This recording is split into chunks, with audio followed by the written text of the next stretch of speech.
cuando Juan Manuel de Rosas quiso vender las Islas Malvinas. Debido a una deuda de la Argentina, el restaurador ofreció las islas a la corona británica.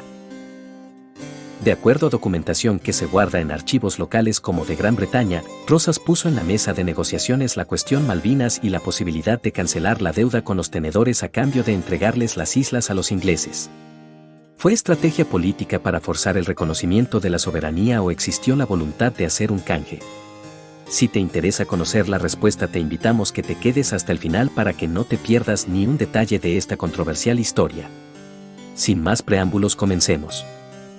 A finales de 1822 y el gobierno de Martín Rodríguez con su poderoso ministro Bernardino Rivadavia tenían pensado construir un nuevo puerto, instalar un sistema de aguas corrientes y promover la colonización de la campaña a través de la fundación de pueblos, tanto en el interior como en la costa que va de Buenos Aires a Patagones, donde se proyectaban 3 nuevas ciudades.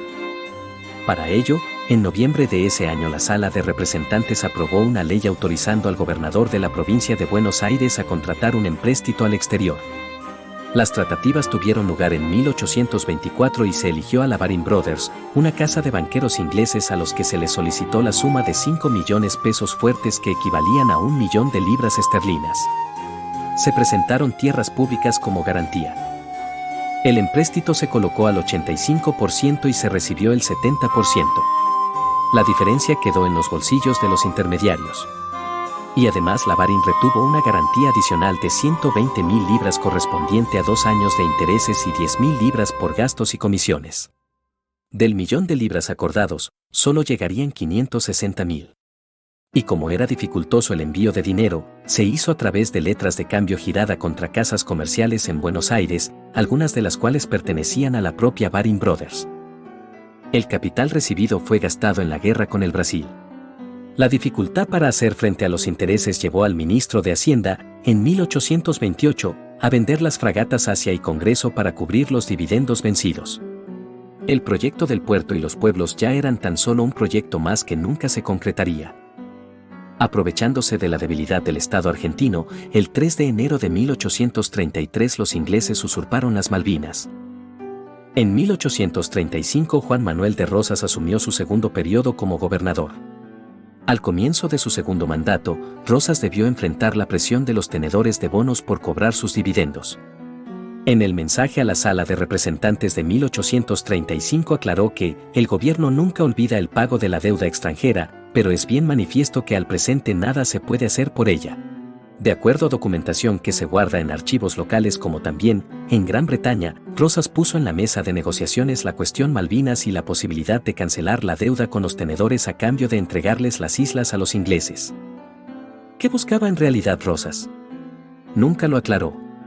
Si los ingleses aceptaban esta suerte de canje, estarían reconociendo tácitamente la soberanía argentina sobre el archipiélago. Y el gobernador tendría los argumentos para fundamentar aún más el reclamo. O posiblemente sus intenciones eran las de dejarlas como parte de pago. Eran épocas donde algunas posesiones territoriales se definían con dinero y no por la boca de los cañones. Estados Unidos había comprado Luisiana en 1803, una parte de la Florida en 1819 y Oregón en 1846. Pero los ingleses no dieron el brazo a torcer.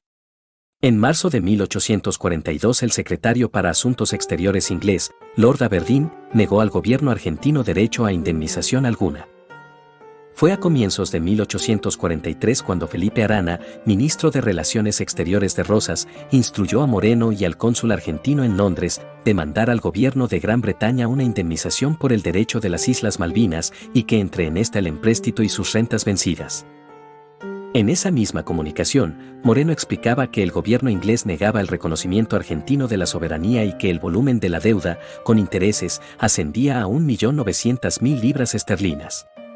En caso de llegar a un acuerdo, no se haría por esa cifra. Claro que no todos los ingleses eran de la misma opinión. En la Cámara de los Comunes, el diputado Malesbord, a la hora de discutir el presupuesto para las colonias, había dicho: vuelven estas miserables islas Falklands donde no se da trigo, donde no crecen árboles, islas batidas por los vientos polares que desde 1841 nos han costado sin beneficio alguno nada menos que 45.000 libras. Decididamente soy del parecer que esta inútil posesión se devuelvan al gobierno de Buenos Aires. A comienzos de 1844 Inciarte reiteró ante Falconet el ofrecimiento de las Islas Malvinas como moneda de canje. Recalcó la soberanía argentina y advertía que su cesión a los prestamistas ingleses era el medio más seguro para cobrar lo adeudado. Al fin, un cansado Falconet halló una forma de salir del atolladero. Como la Confederación Argentina le estaba abonando a Francia un monto mensual en concepto de reparaciones de guerra, pidió lo mismo. Así fueron aprobados el pago de una suma mensual de 5.000 pesos fuertes a cuenta de la deuda. Algunos interpretan que así Rosas disminuiría la presión británica. Los pagos comenzaron en mayo de 1845 pero se suspendieron cuando Gran Bretaña comenzó con el bloqueo, junto con los franceses, del Río de la Plata. Vendría el combate de la vuelta de obligado y el pragmatismo inglés de resolver el pleito en la mesa de negociaciones. Los pagos se reanudarían en 1849. En el mensaje a la Sala de Representantes de 1849, Rosas ofreció a la Baring y accionistas del empréstito a comprar de este gobierno por 15 años, como privilegio exclusivo, el derecho de disponer del guano y explotarlo de todas las islas y costas patagónicas, también el salitre, otras sales, barbilla, yeso, metales y la pesca de anfibios, debiendo entregarse la cantidad que abonasen al gobierno en cuenta de pago del empréstito de Inglaterra y siendo obligación de los empresarios hacer respetar a nombre del gobierno de la Confederación el usufructo que por el término que se estipulase les concediera.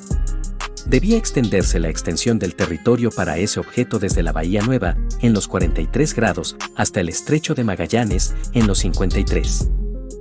A fines de 1849, se firmó el Tratado Southern-Arana, que ponía fin a la disputa entre nuestro país y Gran Bretaña. Se llamó Convención para restablecer las perfectas relaciones de amistad entre la Confederación Argentina y Su Majestad Británica.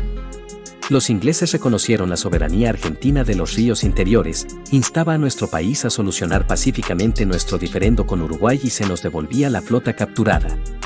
Lo curioso es que ese tratado también consignaba la devolución de la isla Martín García, pero ni una palabra sobre las Malvinas. Aunque algunos sospechan de una cláusula secreta, por la que Rosas desistía de continuar reclamando la soberanía. ¿Qué pasó con el famoso empréstito? Se cancelaría 80 años después, en 1904. Haciendo cuentas, el país había pagado 23.700.000 de pesos fuertes de los 5 millones originales. Así llegamos al final de este video, esperamos que te haya gustado descubrir esta historia junto a nosotros. Te invitamos a suscribirte y activar las notificaciones para estar al tanto de nuestras actualizaciones. Nos vemos en un próximo video. Hasta luego.